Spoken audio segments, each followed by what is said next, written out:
Hello everybody, it's Kadzo with Kadzo for Africa, and let's get right to it. The number one funding opportunity is an assistantship.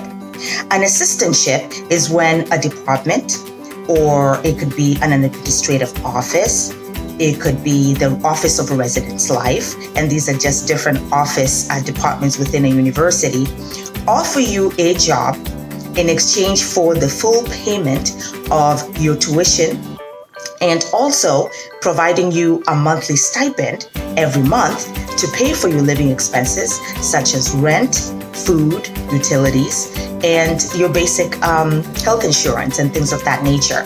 And so an assistantship is usually the best package and what I usually recommend as a funding resource. The second funding resource is a scholarship. A scholarship is actually a one-time payment that is given to you either every semester, it could be every year, or every year of your duration of your study at that particular institution. And basically, it's just money that you don't have to pay back. And so a lot of people often ask me if individuals for funding can get both an assistantship and a scholarship. Since an assistantship covers everything, you typically cannot have an assistantship and a scholarship.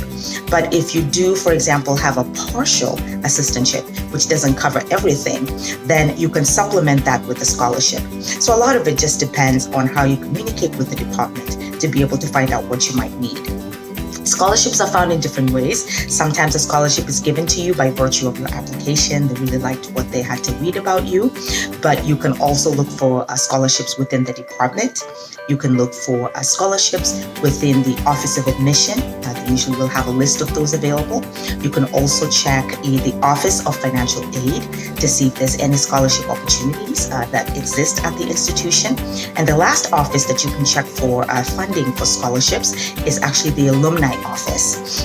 This is a place that connects with alumni who have graduated from your chosen university, who have decided to give back to the university. So a good place for you to check. And so, folks, those are the funding options that exist when you're kind of looking to supplement your education. So hopefully this video is helpful. I know this stuff can be confusing, and you know that's why I do consultations. So if you have any questions, my email is right here. Go ahead and email me. My assistant will be able to schedule a time where I can speak to you directly and be able to offer you opportunities. Or you can do the research on your own. We do provide you a list of schools that offer scholarships. So send us an email if you want to do the research on your own, and my assistant will send you the list of schools. Thank you for watching, everybody. Until my next video, bye.